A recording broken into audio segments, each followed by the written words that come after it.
그러면 지금부터 지속가능 회계 재정 세미나를 시작하도록 하겠습니다. 오늘은 회계적 요인이 지방자치단체의 국고보조금과 지방채 발행에 미치는 영향 분석이라는 주제로 한국지방재정공제에 계시는 이계영 박사님을 모시고 오늘 진행하도록 하겠습니다. 이계영 박사님 간략하게 소개 말씀드리면 연세대학교에서 경제학과 학사와 석사를 받으셨고요. 홍익대학교에서 경영학 박사를 받으셨습니다. 그리고 한국지방재정공제에 오시기 전에는 한국조세재정연구원에서 연구원으로 일을 하셨고요. 지금은 한국지방재정공제의 지방회계통계센터에서 선임연구원으로 계십니다. 이계영 박사님 큰 박수로 맞으시기 바랍니다.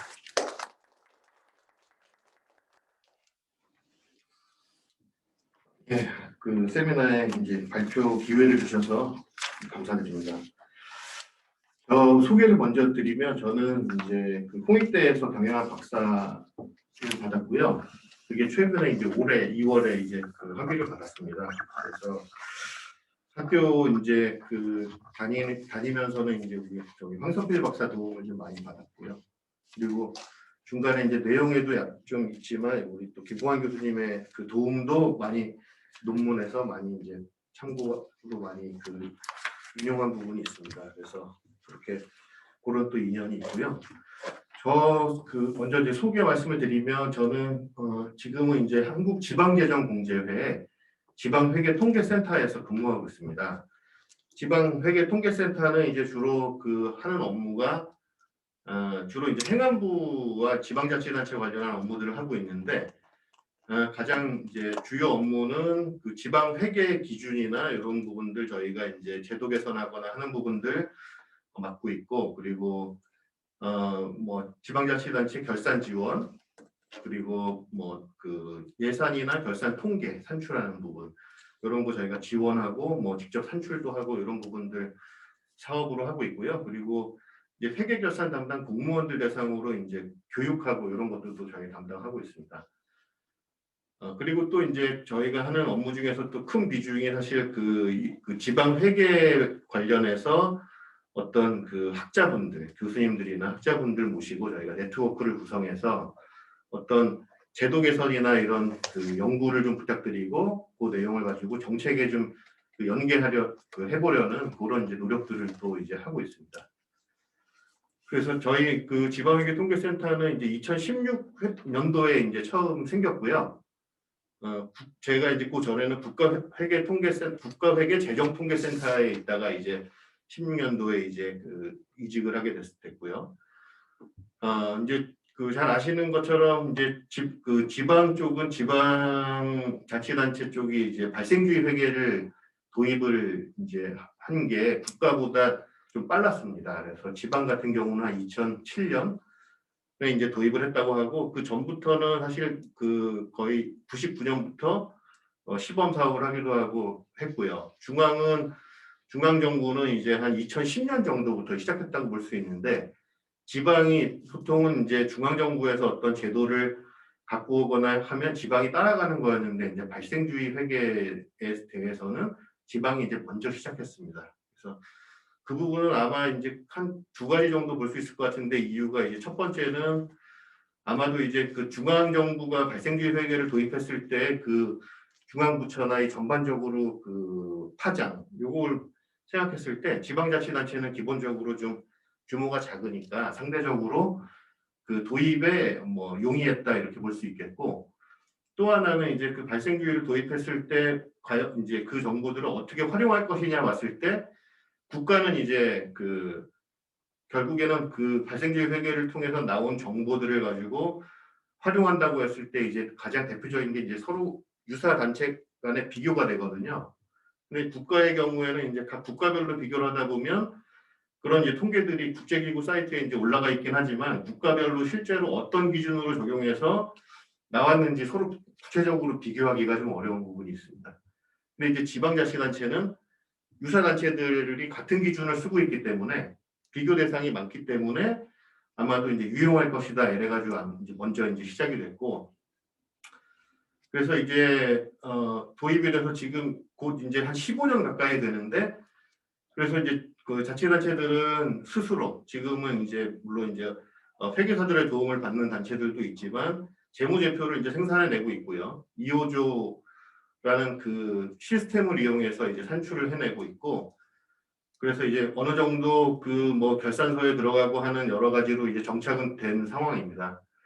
그 지금의 이제 과제는 그 정보들을 이제 어떻게 활용할 거냐. 처음에 이제 발생주의를 도입했을 때 뭔가 이 부분이 그 여러 가지로 이제 활용이 될 것이다. 유용한 정보들이 많다. 이렇게 이제 봤지만 실제로 자치단체에서는 아무래도 이제 좀 편한 예산 위주로, 그러니까 세입 돈이 얼마나 들어왔고 나갔고 하는 부분에 대해서도 관심이 있다 보니까 상대적으로 이제 발생주의 회계는 그 어떤 회계부서나 그 담당자들만의 일처럼 약간 흘러오는 부분이 있었습니다.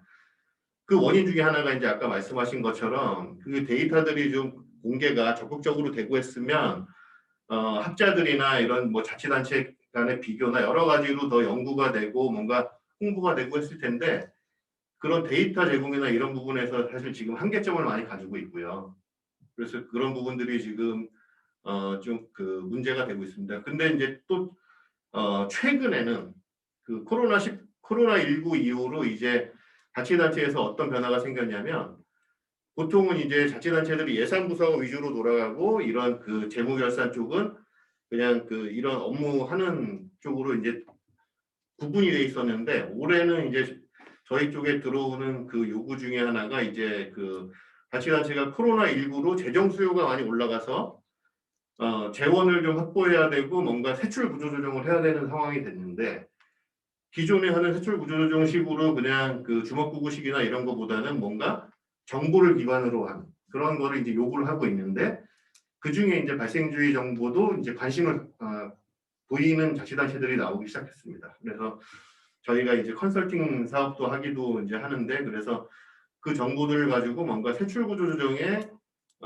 연계가 되게끔 아니면 뭐 의회를 설득하는 데 도움이 되게끔 그렇게 지금 그런 자치단체들이 그런 수요가 지금 나오고 있다. 그래서 저희 담당자 입장에서는 이런 발생주의 회계를 활용하는 측면에서의 지금 상당히 좋은 기회가 됐다 이렇게 보고 있습니다. 그래서 그 제가 이제 그 발표할 그 주제는 그 연장선에서 이제 회계적 요인이 지방자치단체의 국고보조금과 지방채 발행에 미치는 영향 분석했는데 이제 이 그 연구를 처음에 시작하게 된 계기는 마찬가지로 이제 그 발생주의 회계를 통해서 산출된 정보가 실제로 어떤 지방자치단체의 자본 조달 행태, 특히 대표적이라고 할 수 있는 국고보조금이나 지방채 발행을 통해서 이제 자치단체가 재원을 확보하게 되는데 그 자본 조달 행태에 이제 어떤 영향을 미치는지 그리고 그 영향이 뭐 광역자치단체나 기초자치단체에 유사하게 나타나는지 차이점이 있는지 이런 것들을 이제 보고자 해서 그렇게 이제 분석을 해봤습니다. 예, 그 목차는 연구 목적 및 필요성 설명드리고 그리고 제도에 대해서 현행 제도에 대해서 간단히 설명드릴 거고요. 그리고 선행 연구와 이제 가설 그리고 실증 분석 결과를 뭐 간략하게 말씀드리겠습니다. 이제 잘 아시는 것처럼 이제 그 현행 지방 정부의 재정 구조에 이제 문제점을 가지고 있는데 중앙 의존적인 재원 구조라는 특징이 있습니다. 그러니까 뒤에도 이제 자세하게 설명을 드릴 텐데 결국에는 그 지방자치단체가 그 어떤 주민들이나 재정 수요 세출로 이제 그 비중이 큰 반면에 세입은 많은 부분을 중앙 정부에서 그 내려주는 교부세나 보조금에 이제 의존을 하고 있는 구조를 가지고 있거든요. 그래서 이제 그런 문제점들을 가지고 있고 그러다 보니까 이제 신문 기사나 이런 데서 이제 많이 보시는 것처럼 어떤 국고보조금이 그 타내기 위해서 뭐 그 의회 그 국회가 저기 예산 심의하는 시즌에 이제 쪽지 예산 뭐 이런 얘기도 많이 나오고 그리고 뭐 국비를 많이 그 확보하기 위해서 어떤 이제 기획재정부가 정부와 예산안 그 이제 작성하는 시기가 되면 각 자치단체들이 이제 세종사무소라고 요즘은 세종시에 이렇게 사무실을 내고 거기서 이게 그런 활동을 많이 하는 이제 그런 그 이제 행태가 이제 나타나게 됩니다. 그래서 그렇게 무리하게 이제 국고보조금을 막 유출했을 때 또 그 자체는 또 어떤 지방자치단체 단체장이나 국회의원들의 또 성과처럼 또 인식이 되고 있기 때문에 무리하게 이렇게 추진하는 경우들이 나타날 수 있고요. 그럴 경우에 이제 어떤 집행이나 이런 쪽에서는 비효율적인 집행이 잘 안 된다거나 이런 문제점이 또 나타날 수가 있습니다. 그리고 이제 또 심각한 문제 중에 하나는 자치단체의 이제 재정력 격차가 심화됐다는 부분인데, 자치단체별로 이제 우리 지금 가장 그 문제가 큰 부분이 이제 인구 감소, 지방의 경우에, 그리고 고령자 비율이 늘어난다든가 한쪽으로 쏠리는 문제에 대해서 이제 그 자치단체 간의 격차가 나타나기 때문에 이 부분에 대해서도 지금 큰 이제 문제가 있고요. 그리고 또 그 지방정부가 지방채라는 그 지방채 발행이라는 수단을 통해서 자본을 조달할 수가 있는데, 이 지방채 관련한 부분도 이제 그 최근까지 어떤 지방에서 채무제로라는 그 어떤 정책의 성과를 채무제로 내지는 어떤 채무라는 것이 좀 안 좋은 것이라는 쪽으로 인식이 많이 되어 있었기 때문에 활용이 많이 안 되는 부분, 이런 부분들이 있었습니다. 지방정부의 어떤 지방정부가 자본 조달할 수 있는 수단은 이제 여러 가지가 있는데, 그 중에서 가장 이제 대표적인 게 지방세입니다. 지방세를 통해서 자체 조달을 하게 되고요. 근데 이 특징은 지방세의 경우에는 기존의 그 자치단체의 어떤 인구수, 그리고 뭐 산업단지를 갖고 있는지 뭐 여러 그런 이제 요인들이 그 큰 영향을 주기 때문에 단기간에 어떤 자치단체의 노력으로 해서 단기간에 개선되기 어려운 부분들이 있습니다. 그래서 이제 그런 문제들을 해결하기 위해서 이제 그 지방 교부금 제도를 가지고 있고, 중앙에서 이제 자치단체의 어떤 그 재정이 좀 열악한 자치단체에 더 그 교부해서 배분을 해서 뭔가 그 재정 균형을 맞추려고 하는 그런 제도를 가지고 있고요. 근데 지방 교부금 같은 경우에도 재정 자립도나 이런 어떤 특정 그 산식을 고려해서 되기 때문에 어떤 재량적인 요인이 들어가기는 좀 어렵다, 이렇게 볼 수 있겠습니다. 그리고 이제 대표적으로 또 국고보조금 말씀드린 이제 국고보조금이 있는데, 국고보조금은 중앙부처에서 이제 사업 베이스로 공모를 하고 자치단체가 신청하고 이렇게 이루어지기 때문에 재량적 요인의 영향을 많이 받는 것으로 이제 알려져 있습니다. 그래서 말씀드린 것처럼 쪽지 예산이라든가 어떤 국비 확보를 위한 노력들이 이제 이루어지게 되고요. 그리고 또 이제 자본조달 수단 중에서 이제 지방채를 발행을 하게 되는데, 지방채는 여전히 어떤 활용은 좀 미흡한 상황으로 그렇게 지금 보시면 되겠습니다. 그래서 이 연구에서는 지방자치단체가 그 가지고 있는 여러 가지 특성이 자본조달 수단 중에서 이제 재량적인 요인의 영향을 받는다고 볼 수 있는 국고보조금, 그리고 지방채에 미치는 영향을 이제 분석을 하고자 했고요. 그래서 이제 그 논문 그 전체적으로는 여러 가지 요인을 가지고 다 이제 영향을 분석을 했고, 그 여러 가지 요인에 따라서 이 그 자본 조달 행태가 그 재량적인 요인의 영향을 많이 받을 경우에 오히려 이런 그 제도 자체가 갖고 있는 궁극적인 목표 달성에 좀 왜곡되는 결과를 하지 않겠는가 하는 그 문제의식을 가지고 이제 시작을 했습니다. 그래서 주로 이제 광역자치단체와 기초자치단체 간의 이런 자본조달 행태가 어떻게 뭐 유사한지 차이가 있는지 이런 것들을 이제 비교도 이제 해봤습니다. 그리고 이제 그 더 앞에 소개해서 말씀드린 것처럼 이 또 연구에서는 발생주의 회계를 통해서 얻을 수 있는 정보들이 실제로 그 연구 분석에 그 적용이 가능한지 또 그런 부분들에 대해서도 또 많이 그 고민을 했고요.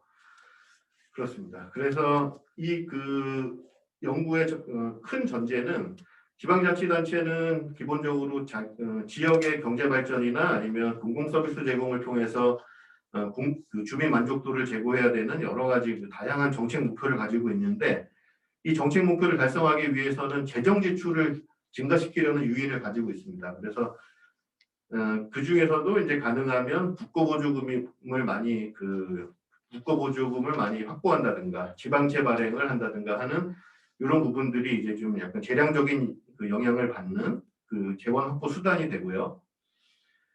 그래서 그 자치단체들은 그런 유인을 가지고 있지만 또 막상 국고보조금이나 지방채 발행 증가가 좋은 것만은 아닙니다. 그 이제 왜냐하면 국고보조금 같은 경우에 그 지방이 선정이 돼서 국고보조금을 받더라도 수익자 부담 개념이 들어가서 지방비를 그 국고보조 사업을 추진하는 자치단체가 지방비를 부담해야 됩니다. 그러니까 뭐 전체 사업비가 100이라면 뭐 5대5, 6대4 이런 식으로 이제 그 지방비를 부담을 이제 하게 하고 있는데 이게 중앙의 입장에서는 그렇게 큰 금액이 아닐 수 있지만 지방에서는 사실 복지 예산이나 여러 가지 그 용도가 지정되어 있는 재원들을 빼고 재량적으로 할 수 있는 것들이 많지가 않은데 그 중에 보통 이런 국고보조 사업은 이제 큰 국책 사업이 되니까 거기에 지방비를 부담하게 되면 나머지 이제 시급한 사업들의 어떤 예산이 그쪽으로 투입되기 때문에 그런 이제 문제가 있습니다. 그래서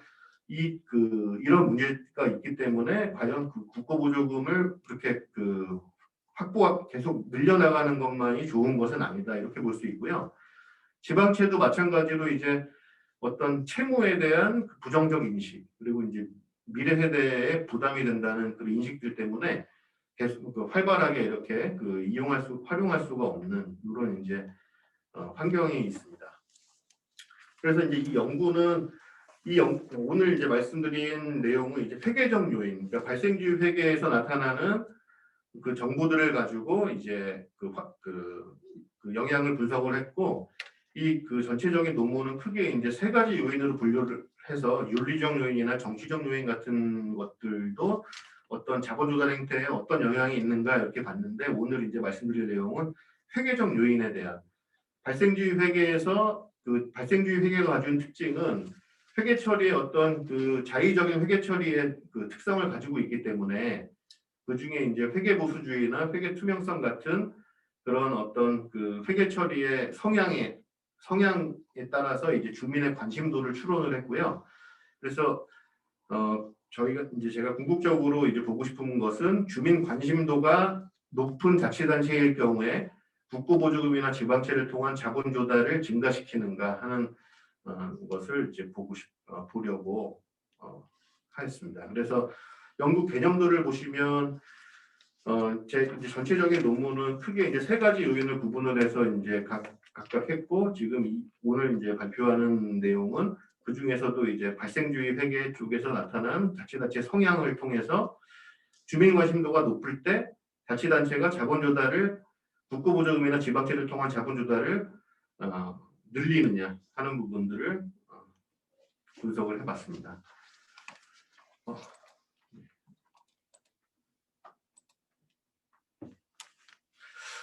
예, 제도 우리 지금 현행 제도에 대해서도 이제 좀 구체적으로 설명을 드리면 앞에 말씀드린 것처럼 이제 지방 정부가 그 가지고 있는 특징 중에 가장 지금 문제점은 중앙 의존적인 재정 구조를 가지고 있다는 겁니다. 그래서 이제 2017년도 기준으로 보면은 이제 세입은 비중이 중앙과 지방 비중이 지방은 이제 23% 정도 그 세입을 가지고 있는데 세출은 이제 60% 정도 비중으로 담당을 하고 있습니다. 그러니까 지방이 이제 자체적으로 벌어들이는 것 대비해서 쓸 게 많다는 거죠. 그래서 그런 부분에 문제가 있고 그래서 이제 자치단체가 재정자립도라는 것은 자치단체가 벌어들이는 그러니까 확보하는 세입 예산 중에서 지방세나 세외 수입으로 이제 자체적으로 조달할 수 있는 그 세입의 규모를 이제 재정자립도라고 하는데 한 54% 정도 평균적으로 나오니까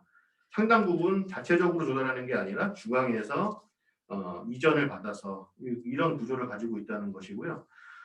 그래서 이제 이런 문제점들에 대해서 문재인 정부 들어와서 이제 재정분권 정책을 추진했습니다. 그래서 크게 2단계로 이제 나누어서 정책이 추진이 됐는데 이제 지방 소비세율을 한 10%포인트 인상을 했습니다. 그래서 국세지방세 비율이 기존에 77대 23에서 7대 3까지 이렇게 해서 자치단체의 어떤 자체 조달할 수 있는 재원을 좀 늘려주는 쪽으로 됐고 세출 측면에서는 이제 한 10년 기준으로 한 36조 원 정도를 이제 국고보조 사업을 지방 이양하겠다 이런 이제 목표를 가지고 있고요. 1단계는 현재 완료가 됐고 그래서 그 지방 소비세율이 인상이 되면서 이제 그 기존의 어떤 지방 교부세로 중앙정부가 내려주던 그 금액 중에 일부가 이제 지방자치단체가 자체적으로 이제 그 확보를 할 수 있게 됐고요. 이제 이런 변화가 있다 보니까 지방자치단체 입장에서는 이제 그 여담으로 이제 말씀드리면 기존에 이제 교부세는 어느 정도 정해져서 우리가 어느 정도 교부세를 받는지가 예측이 가능했었는데 이 변화가 있고 나서는 이게 지방소비세율로 인상을 해버리면 자치단체 그 기존에 있는 어떤 그 지방세에 대한 환경에 따라서 약간 또 영향을 받기 때문에 자치단체별로 관심이 상당히 많았습니다. 그래서 우리가 결국에 이런 변화를 통해서 우리가 결국 재원이 줄어드는 건 아닌가. 물론 이제 늘어나는 데도 있고 줄어드는 데도 있었을 텐데 이런 이제 노력들이 있었고요. 그리고 2단계는 현재 이제 진행 중입니다. 그래서 최종 국세지방세 비율을 한 6대 4까지 목표로 지금 그런 정책을 이제 추진하고 있습니다.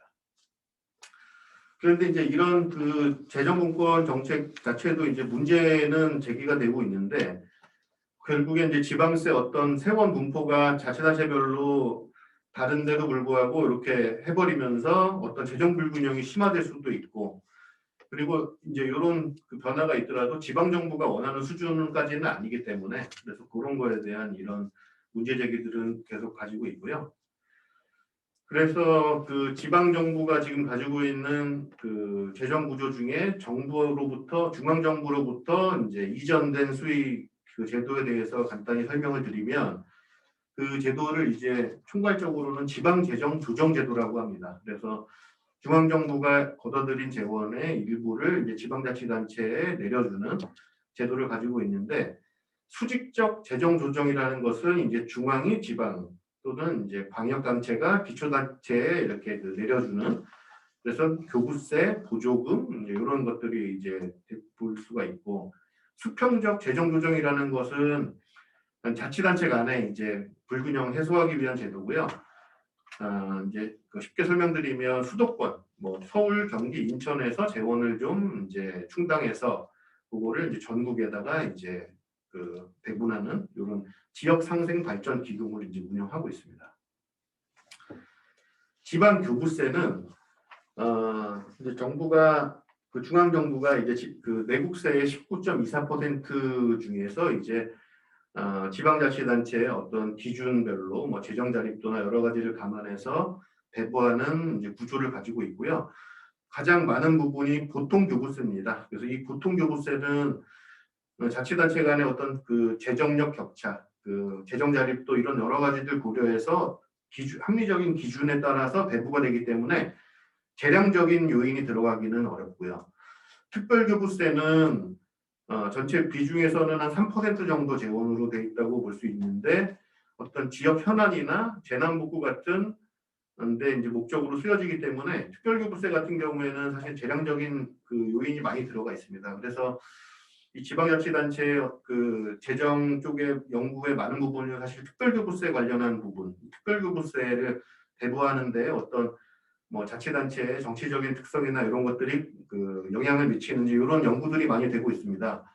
그런데 이제 제 연구에서는 특별교부세는 이제 고려하지 않은 것은 교부세 그 중에서도 규모가 이제 작고 하기 때문에 국고보조금 위주로 분석을 하기 위해서 이제 특별교부세는 뺐고요. 부동산 교부세나 소방안전 교부세가 있긴 하지만 이제 이것들도 다 어떤 특정 그 목적으로 사용되는 것이기 때문에 재량적인 요인이 들어가기는 어렵다 이렇게 볼 수가 있겠습니다. 이제 국고보조금은 말씀드린 것처럼 국고보조금이라는 건 이제 자치단체가 어떤 그 수행하는 사업에 대해서 이제 국가가 중앙정부가 비용을 이제 교부하는 그런 재원입니다. 그래서 교부세는 포괄적인 성격이 있어서 자치단체가 재원을 받아서 사업에 이렇게 그 할 수가 있지만 국고보조금은 기본적으로 용도와 조건이 지정이 되어 있습니다. 꼬리표가 붙어 있다고 얘기를 하는데 그리고 이제 일정한 지방비 부담을 필요로 한다는 특징도 가지고 있습니다. 그래서 국고보조금 규모를 보면 당초 예산 기준으로 보면 국고보조금 자책 규모는 2019년도엔 한 55조까지 그래서 계속 이제 증가하고 있는 추세를 볼 수가 있고요.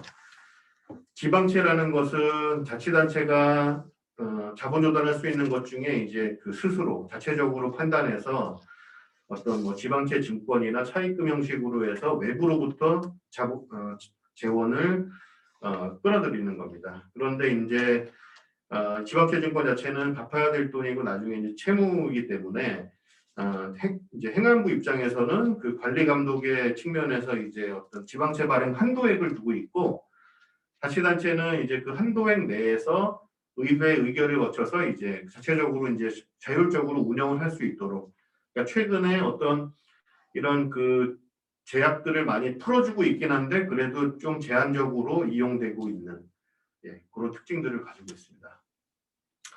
그래서 전체적인 규모를 보시면 지방의 재정 구조 중에서 이제 자체 수입이 비중으로 보면은 약 한 45% 정도 볼 수 있고요. 이전 수입도 약 뭐 4%. 그래서 이제 상당 부분을 중앙 정부에 의존하고 있다 이렇게 볼 수가 있겠습니다. 지방채는 전체 중에서 2.2% 정도로 이제 상당히 그 낮은 수준의 규모를 보이고 있고요. 국고보조금은 계속 최근까지 꾸준히 증가하고 있습니다. 그 중에 이제 국고보조금은 그 사업 주체가 누구냐에 따라서 이제 지자체 보조와 민간 보조로도 구분할 수 있는데 지자체 보조도 보시면 이제 꾸준히 이렇게 증가하고 있는 걸 볼 수가 있습니다. 지방채 발행 잔액이라는 것은 이제 지방채가 발행되기도 하고 상환되기도 하고 하면서 이제 그 이제 잔액 스탁 개념으로 이제 그 잔액을 표시하는데 그 경우에 보면 매년 이제 감소하는 추세를 보이고 있습니다. 그래서 18년도까지 계속 쭉 감소해 오고 있고요.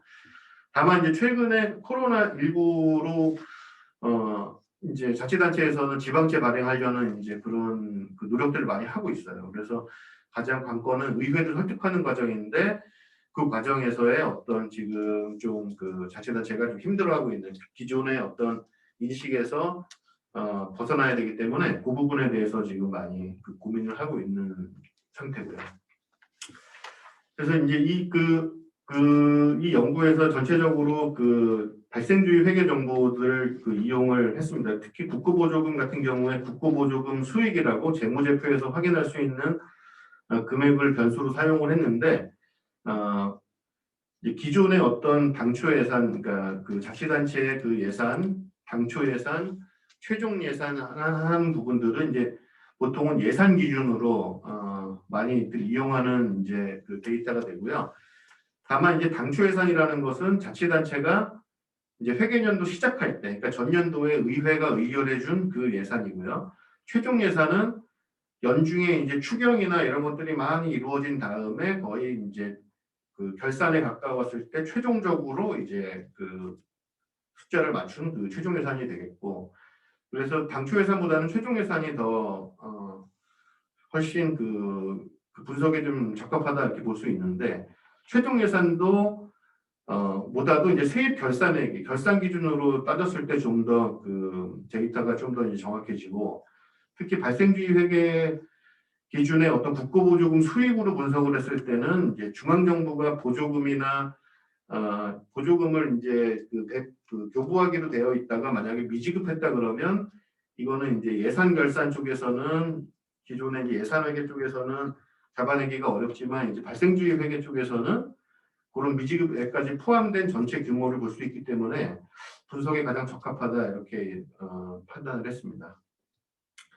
그리고 이제 지방채 발행 쪽의 그 데이터로는 보통 지방채 발행액을 쓰는 논문들도 많이 있지만 저는 이제 지방채 발행 잔액을 썼는데 발행 잔액을 썼을 때의 장점은 어떤 발행액을 썼을 때 특정 연도에 이제 발행했느냐 안 했느냐에 따라서 그 영향이 많이 받게 되는데 이 그 발행 잔액 개념을 쓰면서 어떤 좀 그 전반적인 자치단체의 어떤 상황을 파악하는데 용이했다 이렇게 판단했습니다. 그래서 선행연구로는 이제 이 발생주의 회계에서 제가 그 자치단체의 그 성향을 볼 수 있는 지표로 미수세금 대손 충당금 비율과 정기우주 수정 손익을 사용했습니다. 그래서 미수세금 대손 충당금 비율 같은 경우는 이제 자치단체가 세금으로 걷어들이게 이제 징수 결의를 한 것들 중에서 징수하지 못한 것들의 그 결손이 날 것을 이제 예상해서 재손 충당금을 설정을 하도록 하고 있는데 이 보통 이제 자치단체 과거 한 3년 정도의 평균적인 그 결손율을 따라서 충당금을 설정하도록 하고 있습니다. 근데 이제 그런 징수 실적이나 이런 것들이 자치단체마다 차이가 크기 때문에 이제 그 차이가 많이 나타나고요. 그래서 회계 보수주의를 볼 수 있는 지표라고 이제 보는데 회계 보수주의라는 것은 이제 그 회계 처리를 할 때 이익은 즉시 인식하고 아니다. 비용은 즉시 인식하고 이제 이익은 좀 엄격한 기준으로 이제 인식하고 해서 뭔가 보수적으로 회계 처리하는 것을 이제 회계 보수주의라고 하고요. 그래서 그 이제 지표로 이제 미수세금 대손 충당금 비율을 썼고 회계 투명성 쪽에서는 정기 오류 수정 손익이라는 것은 지방자치단체에서 이제 그 어떤 회계상에 이제 오류가 발견됐을 때 중요한 오류는 이제 재무제표에 바로 반영하도록 하고 있는데 중요하지 않은 오류는 이제 정기 오류 수정 손익으로 계상하도록 하고 있습니다. 그래서 그리고 또 자치단체나 담당자 입장에서는 이 전기 오류 수정 손익의 오류라는 이런 거에 대해서 좀 그 기피하는 성향이 있거든요. 뭔가 잘못해가지고 크게 이게 계상됐나 이런 그 생각들을 하기 때문에 정기오류 수정 손익이 그 계상됐다는 것은 오히려 그러니까 어떤 충실한 회계 보고를 했다 이렇게도 볼 수 있는 그런 과목이 되겠습니다. 그래서 선행 연구로는 이제 그 미수세금 대손 충당금과 회계 보수주의에 대해서 김봉환 교수님께서 2013년도에 그 연구하신 논문이 이제 이 연구의 가장 키 페이퍼가 되겠고요. 이제 선행 연구에서 김봉환 교수님 연구에서는 대손 충당금 비율이 높을수록 회계 보수적 회계 운영으로 볼 수 있다 이런 그 이제 결론을 분석을 통해서 보여주셨고 주민의 관심이 높을수록이라고 표현했지만 실제 그 논문에서는 이제 어떤 주민의 그 학력이나 아니면 도시화 정도에 따라서 그 대손 충당금 미수세금 대손 충당금 비율이 높게 설정되더라. 그래서 그걸 좀 표현을 바꾸면 주민의 관심이 높을수록 대손 충당금 비율을 높게 설정하더라 하는 이제 그 연구를 가져왔습니다. 그리고 기타 이제 선행 연구에서 보면 이런 대손 충당금 비율의 어떤 이 차이가 이제 유의한 차이가 있다는 연구들도 있었고 자치단체별로 이제 어떤 대손 충당금을 과소계상하려는 그런 개연성도 있다 이런 이제 선행 연구들이 있었습니다. 회계 투명성과 관련해서는 이제 재무보고의 그 질이 증가할수록 정보 비대칭의 문제가 이제 완화되고 그리고 이제 어떤 뭐 기업의 이익의 질을 증가시킨다든가 이 투자 효율성이 증가한다든가 하는 그런 재무보고의 질과 관련된 그런 선행 연구들이 많이 존재를 했고요. 그래서 이 연구에서는 지방자치단체의 어떤 국고보조금, 지방세 발행 같은 외부로부터의 어떤 자본 조달 행태에 대해서 광역자치단체와 기초자치단체를 구분해서 분석했다는 여러 이제 요인에 대해서 분석했다는 것이고요. 그리고 그 중에서 이제 발생주의 회계 정보를 통해서 자치단체의 어떤 성향을 판단하고 거기에 따른 자본 조달 행태를 이제 분석한 것에서 차별성을 가질 수 있습니다. 그리고 이제 변수들을 가능한 이제 발생주의 회계에서 나타나는 그 재무제표에 있는 과목들에 가지고 데이터를 이제 사용을 했습니다. 그래서 이 발생주의 데이터들이 분석이나 이런데 어떤 그 분석이나 이런 거에 좀 적합한지 이런 것들을 한번 보여주는 그런 차별성을 가지고 있습니다. 그래서 이제 가설 설정 관련해서 가장 큰 전제는 앞에서 말씀드린 것처럼 이제 지방자치단체가 어떤 정책 목표 달성을 위해서 뭔가 자본을 많이 확보하고 증가시킬 유인을 가지고 있는데 과연 그렇게 자본 조달을 증가시키는 행태로 나타나는지 아니면 뭐 지방비 매칭 부담이나 여러 그 이유 때문에 좀 국고보조 사업 추진에 신중한 태도를 보일 수도 있고 그리고 지방채의 경우에는 부정적 인식 때문에 이제 좀 부담을 가질 수 있고 그래서 어떤 행태로 나타나는가를 이제 분석했습니다. 그래서 가설은 주민의 관심도가 높은 자치단체일 경우에 국고보조금 수익을 증가시킬 것이다. 그리고 또 지방채 발행 잔액을 증가시킬 것이다. 이렇게 가설을 설정해봤습니다. 그 주민의 관심도를 추론할 수 있는 변수로는 회계 보수주의적 보수적 회계 처리 성향을 볼 수 있는 미수세금 대손 충당금 비율, 그리고 충실한 회계 보고 성향을 볼 수 있는 정기 오류 수정 손익 규모를 가지고 설명 변수로 해서 동속 변수를 이제 국고보조금 수익과 지방채 발행 잔액으로 설정을 했습니다. 그리고 통제 변수는 이제 각 종속 변수에 따라서 좀 차이를 둬봤는데, 지방채 발행 잔액 같은 경우에는 총자산 대비 총부채 비율 같은 그 지표 변수들을 넣어봤고요. 왜냐하면 이제 그 어떤 부채 비율이나 이런 것들을 또 이제 그 지방채 발행의 의사결정에 영향을 줄 것이라고 봐서 이렇게 이제 모형을 구성을 했습니다. 그리고 이제 자치단체 데이터로는 자치단체 2010 회계년도부터 2018 회계년도까지 정기 오류 수정 손익이 있기 때문에 이제 2009 회계년도 자료는 쓸 수가 없었고 해서 2182개의 데이터를 가지고 이제 분석을 했습니다. 예, 그래서 기술 통계량을 이제 보시면 될 것 같고, 그리고 상관관계에서는 각 변수들 간에 이제 그 유의한 상관이 있는 것으로 이렇게 보여지고 있습니다. 그래서 실증 분석 그 결과를 말씀드리면, 국고보조금 수익에 대해서 미수세금 대손 충당금 비율이나 정기 오류 수정 손익이 높을 경우에 광역자치단체나 기초자치단체는 1% 유의 수준에서 음의 영향을 보이는 것으로 나타났습니다. 그래서 다시 말씀드리면, 미수세금 대손 충당금 비율이 높아서 보수적인 회계 처리를 보수적으로 회계 처리하는 성향을 가진 자치단체, 다시 말하면 주민의 관심도가 높은 자치단체일 경우에 광역이나 기초나 국고보조금 수익은 오히려 줄어드는 것으로 나타났습니다. 그리고 정기 오류 수정 손익도 정기 오류 수정 손익이 높을수록, 그러니까 충실한 회계 보고를 하는 자치단체일수록 국고보조금 수익은 오히려 줄어드는 것으로 나타났습니다. 그래서 여기서 이 결과는 우리가 일반적으로 자치단체는 국고보조금 수익을 많이 확보하려는 노력을 유인을 가지고 있고 그런 노력을 할 것으로 봤지만, 주민의 관심도가 높은 자치단체일 경우에 무리한 국고보조 사업 추진을 계속 하는 것보다는 이제 신중하게 사업 우선순위에 맞게 신중하게 사업을 추진하도록 이제 견제하는 역할을 하는 것으로 이렇게 결론을 내렸습니다.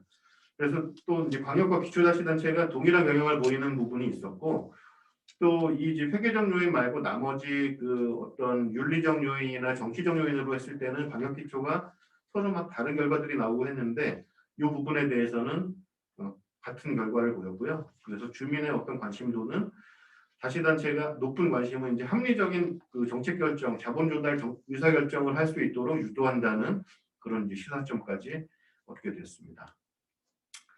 지방채의 경우에는 유의한 결과가 나타나지 않았습니다. 그래서 지방채의 경우에는 지방채 발행에 대해서 어떤 행안부가 지금 운영하고 있는 운영 방식이 좀 경직적이고, 또 주민들이나 의회나 여러 인식들이 부정적인 것들이 많기 때문에 어떤 주민의 관심도 이런 그런 성향을 통해서 어떤 지방채 발행 의사결정이 영향을 받는 것은 아니다. 이렇게 이제 결론을 내렸습니다. 그래서 이제 이 회계적 요인에 대한 자본조달 행태를 요약하면, 자치단체가 주민의 이제 관심도에 따른 높은 관심도가 높은 자치단체일 경우에는 이제 국고보조 사업을 무리하게 추진하는 것보다는 견제하는 역할을 하고 있다는 것을 이제 보여줬고요. 지방채의 경우에는 이제 유의한 영향이 나타나진 않았지만, 오히려 좀 제도 운영의 경직적인 부분이 좀 지금 그런 제약이 되고 있다, 이렇게 이제 볼 수 있겠습니다. 이 연구하면서 이제 전반적으로 한계는 이제 아무래도 변수들, 통제 변수들에 대한 문제들이 또 좀 그런 고민들이 좀 있었고, 또 지방채를 가지고 분석하는 부분들에 대해서는 이제 모형의 적합도가 좀 낮게 나타나는 부분이 있어서 그 부분에 대해서는 좀 더 추가적인 연구가 필요하다, 이렇게 보여집니다. 그리고 이제 앞으로 이제 향후 연구에 대해서는 이제 이런 회계적 요인이 자본 조달 행태에 영향을 어떻게 미쳤는가 위주로 이제 봤는데, 그러면 그 지방자치단체가 이 자본 조달을 증가시키는 것 자체가 어떤 실제로 지방자치단체의 어떤 성과, 정책 목표 달성의 성과와 연계가 있는 것인지, 그냥 자본 조달을 뭐 늘렸다, 줄였다 하는 것 자체가 에서 끝나지 않고 좀 더 이제 연계가 돼야 되지 않나 이렇게 생각을 해봤고, 그리고 이제 그렇게 자본 조달이 그렇게 이제 많이 증가하는 부분에 대해서 실제로 어떤 비효율적인 것들이 어떻게 나타나는지 이런 것들도 좀 같이 볼 수 있었으면, 그래서 어떤 발생주의를 통한 이런 정보들이 이런 다양한 자치단체의 어떤 정책 의사결정에 어떻게 연결이 되는지를 앞으로 좀 많이 연구가 되었으면 하는 바람입니다. 네, 여기까지 발표 마치겠습니다. 네, 감사합니다. 네, 감사합니다. 네, 저도 지방채 관련해서 관심이 많이 있어서 2012, 13 때 연구를 했었는데 아주 재밌는 연구 주제고 또 결과인 것 같습니다. 혹시 우리 질문이 있으시면 질문을 해주시고 질문을 하도록 하겠습니다. 혹시 질문 있나요? 제가 질문을 먼저. 좋은 연구 결과를 좀 보게 됐습니다. 과거에 조금 앞에서 부분 이제 좀 저희가 이제 틀을 잡고 할 때는 같이 좀 얘기를 하다가 이제 심사 역할을는 이제 직접 연기자께서 잡고 있는 거니까 제가 그 부분에서는 더 관여를 못했었는데, 그냥 여기에서 제가 확인을 못하는 부분이 있어서 몇 가지만 좀 질문을 드리면요. 김봉환 교수님께 또 드리는 질문이라고도 볼 수 있을 것 같습니다. 여기서 보면 보수주의, 회계적 보수주의와 정기 의료 수정 손익을 주민의 관심도라는 표현을 계속 이제 쓰고 있습니다. 김봉환 교수님 연구에서도 주민의 관심도가 높을수록 뭐 보수적으로 한다라고 표현을 하셨는데 제가 정확하게 기억은 안 나는데, 그 주민의 관심도, 그러니까 보수주의가 주민의 관심도 또는 뭐 주민 관심도를 이제 보수주의로 측정하는 그 과정에서 좀 이게 논리적인 구조가 잘 안 보여서요. 이 발표 자료만 가지고는 계속 그걸 좀 한번 듣고 싶은데, 그거 하나 하고요. 그다음에 이제 재무회계 사이드에서 보수주의라고 하면 일단 우리 교과서에서는 비용을 빨리 인식하는 그런 회계 처리를 보수적 회계 처리라고 얘기를 하고 있습니다. 그런데 재무회계 사이드에서 보수주의라고 하면 시장 참여자들이 부정적인 정보를 주가나 당기순이익 같은 뭐 빨리 반영하는 그 접시성, 즉 과수에 모형해서 그렇게 좀 측정을 하고 보수주의라는 걸 쓰거든요. 그래서 보수주의는 과수의 경우에는 뭐 어떤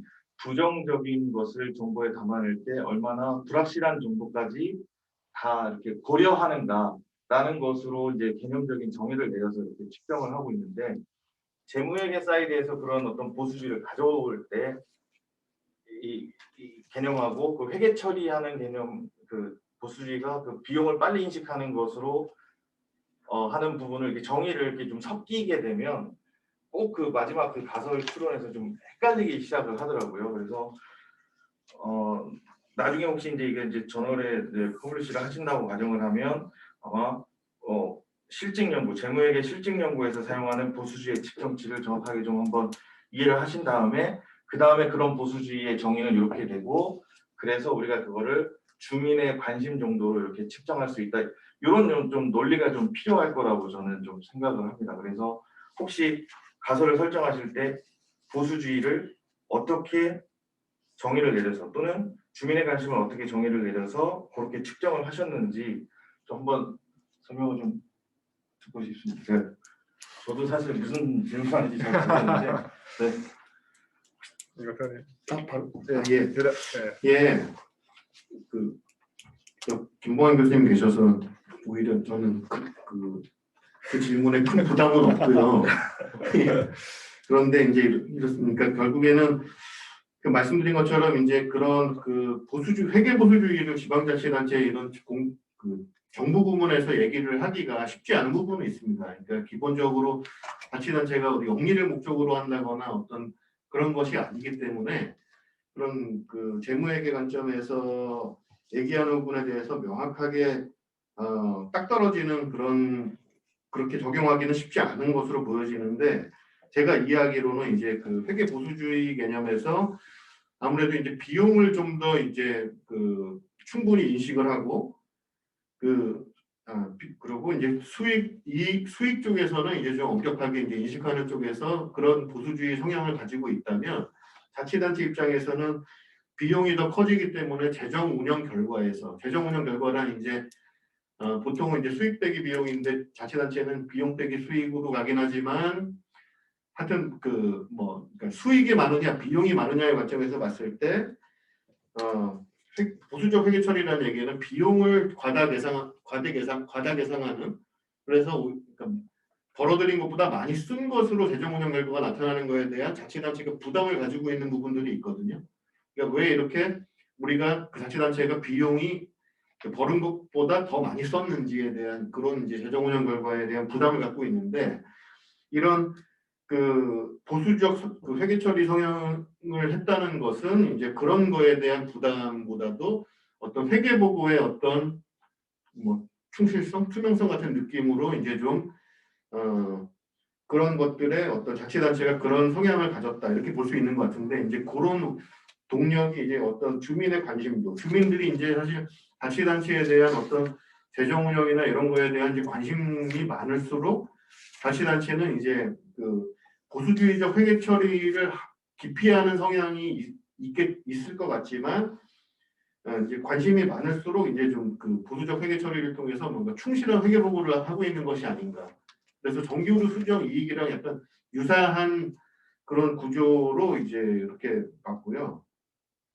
그렇습니다. 그래서 그 회계 보수주의 보수적 회계 처리의 어떤 그 성향을 보이는 자치단체의 경우에는 어떤 그 주민의 관심도에 따른 그 회계 보고의 어떤 질 이런 쪽에서 좀 더 그 우수한 그런 걸로 이렇게 묶어서 같이 봤는데요.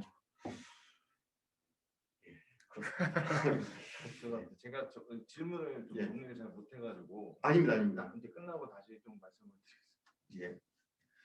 제가 질문을 잘못한 것 같아요. 저기 황 박사님이 좋은 질문 해주셨는데 제가 저도 잠깐 여기에 대해서 좀 고민을 했고 또 연구한 사람으로서 말씀을 드리면 이제 첫 번째 질문이 이게 아까 바수 모형에서의 그 주가를 이익이 얼마큼 빨리 반영하느냐, 손익이 얼마큼 빨리 반영하느냐 이게 회계 보수주의인데 과연 이제 이런 걸로 회계 보수주의를 쓸 수 있느냐 이제 이런 질문으로 저는 이해를 했는데요. 맞나요? 이제 저는 그게 이제 회계 보수주의로 계속 인식을 네. 해왔는데 네. 이제 그걸 지방자치단체 회계 보수주의다라는 걸 적용할 때 어떻게 적용해야 어떻게 그거를 가져와야 그러니까, 될 것인가라는. 그래서 이제 그 회계 보수주의의 리터러처를 보시면은 아시겠지만 회계 보수주의가 이제 처음에 바수가 그렇게 정의를 하고, 그러니까 회계 보수주의는 기본적으로 이제 나쁜 뉴스, bad 뉴스는 빨리 인식하고 good 뉴스는 천천히 인식한다. 이게 이제 회계 보수주의인데 그럼 그 좋은 뉴스가 있느냐, 나쁜 뉴스가 있느냐를 어떻게 측정할 거냐? 그거를 이제 바수는 스탁 프라이스, 주가의 충격으로 이제 측정을 한 거고요. 그런데 이제 그거에 대해서 이제 바수 매저에 대해서 엄청나게 많은 비판이 있고, 그래서 그거를 그러면은 그 좋은 뉴스, 나쁜 뉴스를 주가 외에 다른 걸로 측정할 수 있는 방법은 없느냐? 왜냐하면은 주가로 하게 되면은 예를 들어서 상장이 돼 있지 않는 기업들에는 적용을 할 수가 없고, 또 이제 이런 그 공공 부문에 대해서는 적용을 할 수가 없잖아요. 그래서 그럼 주가 외에 다른 충격, 그 배드 뉴스를 할 게 뭐냐? 해서 이제 사람들이 이제 학자들이 한 게 이제 현금 흐름에 대해서도 그 현금 흐름을 샤악으로 봐서 현금 흐름이 파지티브냐 네거티브냐, 그다음에 지난해 영업이익이 파지티브냐 네거티브냐 이런 것들을 해서 그거를 얼마큼 빨리 인식하느냐 이제 그것도 이제 같이 측정을 하고 있는 거죠. 이건 이제 바수가 얘기했던 그 매저하고는 살짝 다른데 바수도 사실 이 얘기를 페이퍼에서 얘기는 하긴 했었습니다. 근데 이제 주로는 이제 마켓 프라이스로 했는데, 근데 이제 이런 매저는 사실은 우리가 보수주의라고 할 때 이제 컨디셔널 어카운팅 컨설버티즘에서 조건적인 거고, 조건이라는 거는 샥이 있을 때 얼마큼 빨리 인식하는 얘기고, 그다음에 unconditional accounting conservatism은 이제 조건이 없는, 그러니까 샥에 대해서 우리가 잘 모르니까 샥을 측정하기가 힘드니까 샥이 없는 상태에서 보수주의를 어떻게 측정할 거냐, 그게 이제 unconditional conservatism인데, 그게 이제 주로 많이 하는 게 이제 마크북 뭐 이런 거죠, 그렇죠? 예, 그러니까 그냥 시장 가격에 비해서 장부 가격이 얼마냐, 그거는 이제 조건, 우리가 컨디션을 안 하는 거니까 이제 그게 이제 unconditional conservatism인데, 그래서 이제 어느 게 맞냐 뭐 이거에 대해서 사실 또 논쟁이 많이 있는데, 그래서 여기서 얘기하는 이제 이런 그 세금 대손 충당금 비율은 사실은 unconditional conservatism이라고 봐야 될 것 같고요. 그래서 이제 지방자치단체나 이제 국가에 대해서 사실 보수주의를 아까 시장도 사실은, 그러니까는 저 주가도 사실 적용하기 힘들고, 그다음에 현금 흐름이라는 것도 사실은 조금 적용하기가 힘든, 예산에 의해서 어쩔 수 없이 이렇게 제도적으로 결정되는 부분이기 때문에, 그렇기 때문에 아마 그런 고민 때문에 이제 저도 이제 그런 고민 때문에 이 unconditional conservatism인 이 미수세금 대손 충당금 비율을 썼었고, 아마 그 이후에 아마 연구들도 그런 고민들 때문에 아마 이거를 쓴 게 아닌가라는 그런 생각이 들고요. 그 다음에 이제 또 한 가지 질문은, 이게 과연 주민의 관심도가 보수주의로 어떻게 연결이 되느냐. 그러니까 이제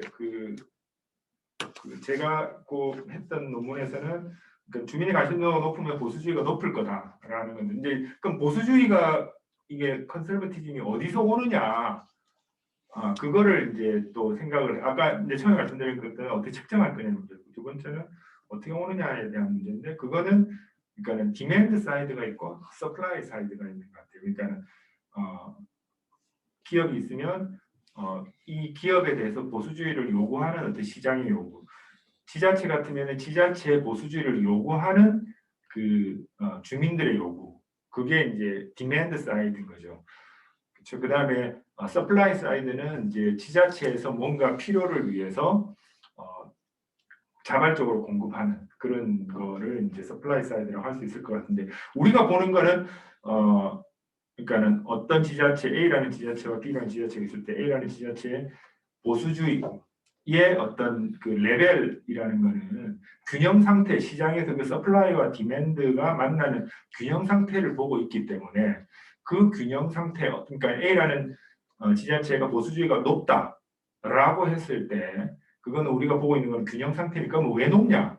그거는 아까 얘기한 것처럼 디맨드 사이드에서 얘기를 풀자면, 주민들이 많은 요구를 했고 그 디맨드에 대해서 지자체가 맞추기 위해서 자발적으로 굉장히 보수적으로, 보수적이라는 건 여기서 투명하다는 거하고 같은 의미인데, 그 보수적으로 해서 우리가 보고 있는 균형 상태는 그런 디맨드가 있었고, 그렇기 때문에 그거를 맞추기 위해서 지자체가 많은 그 높은 보수주의의 회계 보고를 했다. 그래서 그 주민의 관심도와 보수주의가 이제 같이 연결이 된다라는 게 이제 아마 선행 연구였고, 지금 이제 이 박사님은 그렇기 때문에 그 보수주의 레벨을 주민의 관심도와 이제 같은 이제 프락시로 이제 이렇게 연결을 아마 하셔서 그렇게 하신 게 아닌가, 그런 제 생각을 하고 있고요. 근데 이제 이게 좀 답변이 제가 질문을 드린 걸 정확하게 해결을 해주고 계셔서 지금 잘 경청하고 있습니다. 하여튼 보수주의는 뭐 그렇게 좀, 그래서 이게 보수주의라는 게 사실은 아까 말씀드린 것처럼 기본적으로 그 손실을 빨리 인식하는 건데, 그 손실을 빨리 인식한다는 게 뭔가 왜곡이 아니고, 그러니까 회계학 리터러처에 얘기하는 건 보수주의가 자체가 투명하다는 거하고 똑같은 거죠. 왜냐하면 좋은 뉴스는 기업이 자발적으로 그냥 잘 공개를 할 거기 때문에, 나쁜 뉴스를 얼만큼 빨리 하느냐, 그거가 투명함의 지표이기 때문에 보수주의가 높다는 것은 투명성. 그래서 지금 이 박사님은 그 보수주의와 그 다음에 회계 오류를 얼만큼 잘 그러니까 회계 오류를 truthfully 인식하느냐, 그것도 역시 투명성의 어떤 지표로서 보신 것 같고요. 근데 이제 제가 좀 궁금한 건 두 번째, 이게 뭐 3-2인데 두 번째 가서, 그러니까 관심도가 높을수록 지방채 발행 잔액을 증가시킬 거다라는 거 있잖아요. 그러니까 저는 이 부분이 첫 번째는 이제 그 가설이 왜 그럼 관심도가 높으면 아까 얘기한 것처럼 국고보조금 수익을 감소시킬 거라는 거잖아요. 왜냐하면은 그런 그 뭐 무분별한 국고보조 사업에 하는 거를 좀 조심할 것이다. 시민들이 보고 있으니까. 그렇기 때문에 그렇다는 건데 지방채 발행은 어떻게 그러니까 관심도가 높으면 시민들이 많이 보고 있기 때문에 지방채 발행을 줄일 것이다 라는 예측이신 건지 가설이 두 번째 가설이 조금 제가 이해가 안 되는데 그 부분 좀 설명해 주실 수 있을까요?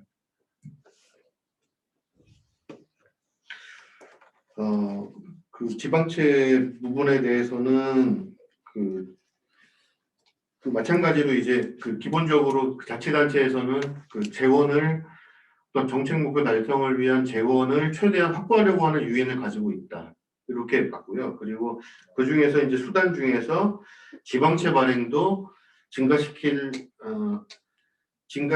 그런 유인을 가지고 있다. 이렇게 이제 본 부분이고 그래서 이제 어떤 주민들의 관심도가 높다는 것은 아무래도 우리 그 자치단체가 그 지방채를 뭐 어떻게 운영할, 뭐 어떻게 하고 있고, 뭐 그 의회와의 어떤 갈등이나 이런 그 관계들이 어떻게 되고 있고 이런 것들에 이제 관심이 많이 그 높아질 경우에 어떤 그 자치단체가 이런 이런 지방채를 발행하는 환경을 만들기 위해서 뭐 노력한다거나 이런 것들을 그 보이게 되면서 뭔가 그 재원을 조달하는 방향으로 갈 것이다 이렇게 봤습니다. 그러니까 일반적으로는 사실 주민이 관심이 높다는 얘기, 높을 경우를 어떻게 이제 보느냐인데 일반적으로 지방채라는 것 자체에서 이제 채무는 안 좋은 것이다.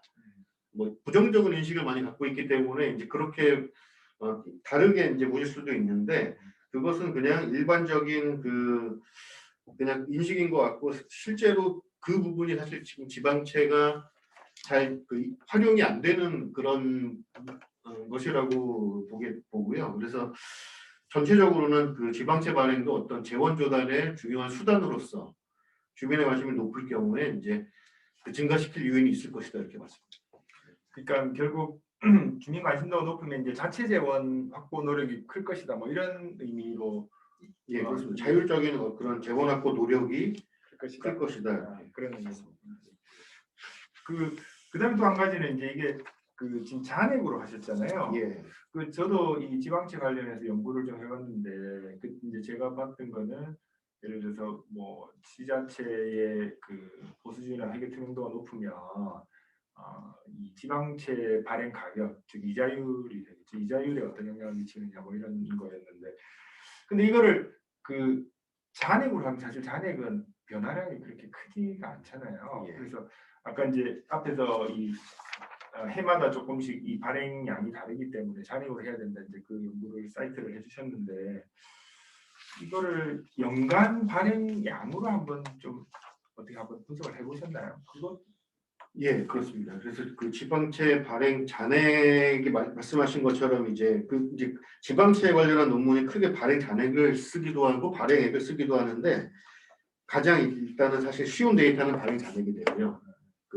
구하기 쉬운 데이터는 그렇고 엄밀한 의미에서 여기서 제가 보고 싶은 지방채 발행액이라는 것은 이제 세입 예산 구조 중에서 600번 지방채거든요. 원래는 그래서 그 세입 중에서 그 지방채 총액으로 가지고도 한번 분석을 해봤는데 결과가 그러니까 그 600번대 지방채라는 것은 모든 자치단체가 이제 그 차입부채를 포함해서 모두 다 그 데이터를 가지고 있는데 그 경우에는 이제 결과가 보이지 않았고요. 오히려 발행 잔액을 했을 때는 이제 발행을 뭐 한 자치단체와 안 한 자치단체 이런 기준으로는 좀 결과가 나오고 나눠서 하면은 그러니까 예. 발행 한 자치단체만 보면은 어떻게 플러스가 나오나요? 아닙니다. 그 결과가 유의한 결과가 안 나온 것으로 잔액으로 해도요? 아니 발행액으로 그러니까 지방채액으로 했을 때 근데 잔액은 지금 샘플을 나누면은 유의한 결과가 나오는 건가요? 지금 보여주신 거는 네. 잔액으로 했을 때 결과가 안 나왔는데 아니 잔액으로 했을 때 네네. 네. 그러니까는 발행한 네. 지자체와 발행하지 않은 지자체 나눴을 때 결과가 있다라고 얘기하신 게 그러네. 그때 왜 하여튼 여러 가지 이게 잔액으로 했을 때 뭔가 이 전반적으로 사실 유량 얘기를 하고 있는데 네네네. 요게 저량 변수여서 사실 그 부분이 많이 하다가 그 지방채도 써보고 지방채 전체 규모도 써보고 이렇게 해보다가 이 잔액으로 이제 결국엔 틀었는데요. 그 부분에 대해서는 그렇다 보니까 사실 그 분석에서도 모형적 합도도 상당히 낮게 나오고 하는 부분들이 좀 있어서 그게 사실 그 가장 큰 부분이었습니다. 그래서 전반적으로 사실 지방채 발행액이요, 발행 잔액기관 간의 큰 이제 그 유의한 결과들은 다 안 나왔기 때문에 발행 잔액으로 그렇게 하면서 이제 어떤 그 연구를 이제 어떤 좀 한계로 그렇게 좋습니다. 네. 혹시 뭐 또 다른 질문이나 코멘트 있으신가요? 없어요. 알겠습니다. 그러면 시간이 많이 지난 것 같은데, 오늘 이 회계적인 요인, 특별히 이 주민의 관심도 또 주민의 관심도를 보여주는 이 정기오류 수정, 그다음에 미수세금 대선 충당률이 국고보조금 또 지방채 반영에 어떤 영향을 미치느냐 이거를 실질적으로 분석을 해주신 논문이었는데요. 저는 개인적으로 이 지방채 시장이 조금 더 활성화돼야 된다 이렇게 생각을 하고 있는데 굉장히 어쨌든 지방채 시장이 지금 너무 경직적으로 운영되고 있기 때문에 아마 그런 결과를 보여주신 거 아닌가라는 생각이 듭니다. 네, 재미있는 논문 발표해 주신 이경 박사님께 다시 한번 큰 박수를 드리겠습니다. 이것으로 오늘 지속가능 회계재정 세미나를 모두 마치도록 하겠습니다. 네, 감사합니다.